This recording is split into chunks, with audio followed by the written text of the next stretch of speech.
Lord of the Lost, thank you so much for joining me for a chat ahead of your Eurovision performance. First of all, can you tell me a bit about your song, Blood and Glitter? I am obsessed with it, so I want to know all about the inspiration for the song and how it feels to be performing it here at Eurovision. So very quick, it started with a photo book by the English photographer Mick Rock. He did all those pictures in the early 70s of all those early glam rock artists like David Bowie in his Ziggy Stardust era and so on. And he released a photo book in the early 2000s called Blood and Glitter. Someone gave that to me.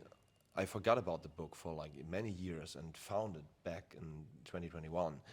And I thought like it's such a great, this could be a great song title, even an album title. And we were always been about glitter a little, but I asked the guys, what do you guys think? Visually, do you feel like going full glam rock for one record?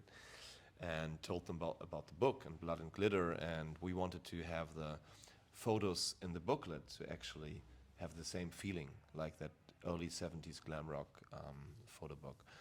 So we did that, and yeah, when you write a song, of course, you want to give it some sense. So you need to think about what is blood and glitter, what can that be? And we decided to go for, yeah, of course it's a contrast, but in its core, it's about blood. It keeps us alive.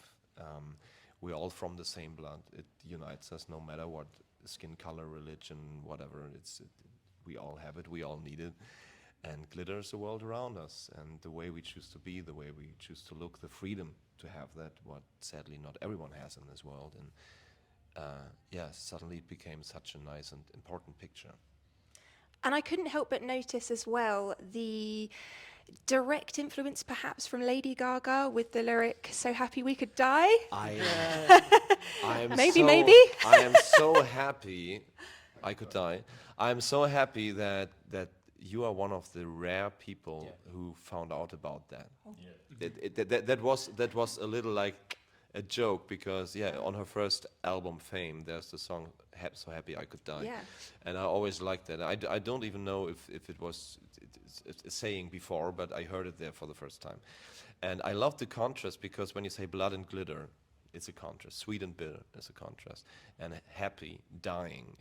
And it doesn't mean that I would like to die. It's not a death wish, of course. Yeah. Some people do not realize that, and they think it's a negative thing. So happy I could die. It's like if something so beautiful, it's to die for. So it could be over right now. I would be okay with it because I'm so happy. And I thought it's a nice thing to have this contrast and even have in such a glam rock kind of feel, because Lady Gaga, she's all about glam rock, although she's not really about rock.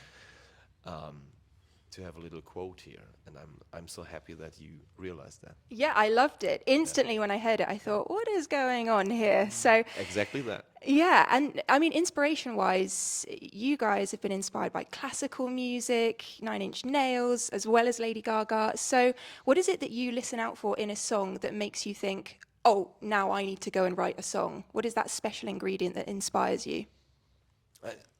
I very rarely listen to other artist music and feel like, oh, I want to do something like that. It's something, song ideas mostly come in the moments where I'm not listening to music. It's just something that, you know, what many people don't understand. I understand you're a songwriter yourself. I am. So, you know how it is, and a song idea is still an idea, and they mostly come uncontrollably. So, of course, you can sit down and do something from scratch, but even if you do something from scratch, I think it's never really from scratch because you go there with some spark that you might had yesterday or a year ago or something that fascinates you. So I rarely feel like copying something when I listen to something. It comes in the moments of silence, but it might be different with you. Or Well, no, I mean, this is why I asked, because it's so interesting to talk to another songwriter or songwriters and just to see where that spark of magic strikes, because I often find that I'll just be sat there not doing anything and I'll think, exactly. oh my goodness, I have to go and write a song. So, It can be so many things though, and that's might be a very unsatisfying answer, but it can be a lot of things, whether it be words or a photo book that is called Blood and Glitter, or and that's where I'd go to songs, inspiration wise, when they make you feel something. It's suddenly not about the song anymore, but it's a part it's about this emotion that you're getting, and maybe you can relate that emotion to something in your life or in someone else's life if you want to write from an autobiographical standpoint or just tell a story that isn't even true. But that's the beauty of art. You can express anything. And that's something what Yeah. you just say that it's sometimes interesting that if you tell like fictional stories, some people don't get that. They think everything has to be autobiographical. So if you do like it's a brutal story about something like, oh, what's going on with you, you would never ask it like a director of a horror movie, like, are you a serial killer? Yes. It's like, what's my I witnessed someone kill people with a chainsaw. Yeah, yeah. I have a question. Do you have a cat or a dog? Because there's Oh, like I do have a dog. All right, Wow, nice. well spotted. Oh, good. Okay. Yeah, shout out to my dog Walter.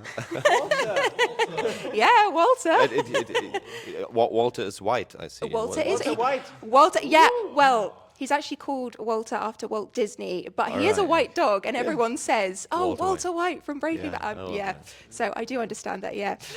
So, thinking about the writing and recording process for this song, what was that like? Did it change the way that you wrote the song, knowing that it would be for Eurovision? Did you know it was for Eurovision when you wrote it? Yes and no. The thing is, it was the first song that we wrote for the album Blood and Glitter. I started the songwriting together with a friend from another band, because we always like to collaborate with different people for songwriting.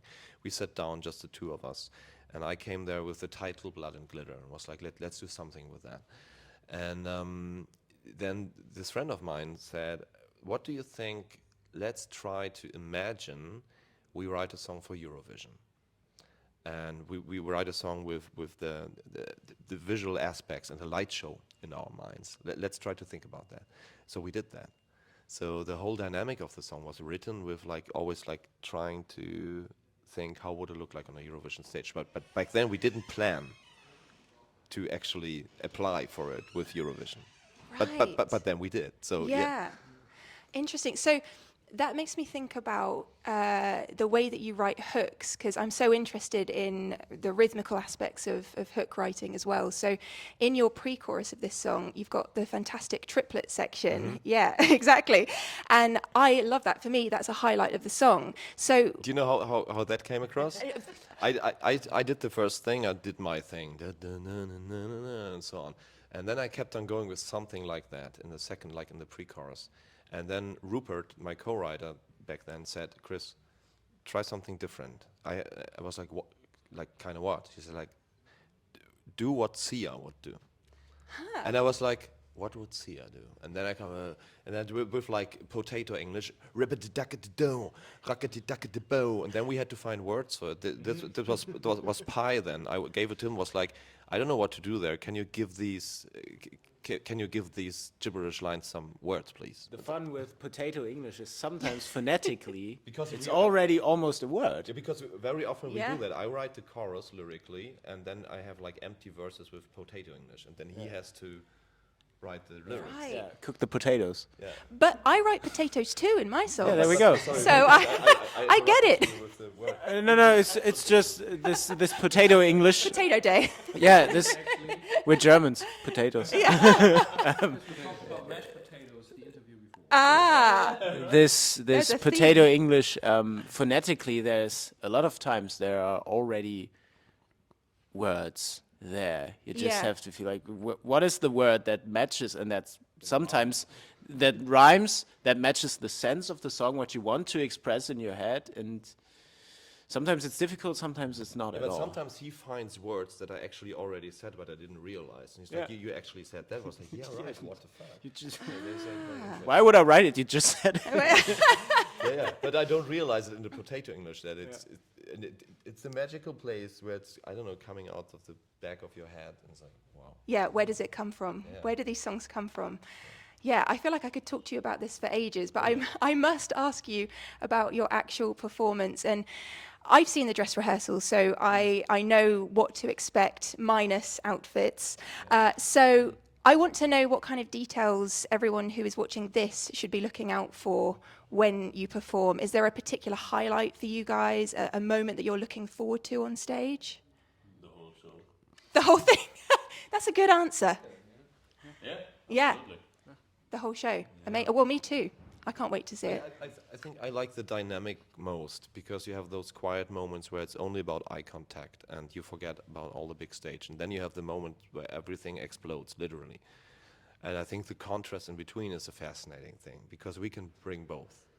Yes. And this is what is also the dynamic of the song has that. Yeah. So yeah. the show kind of displays that.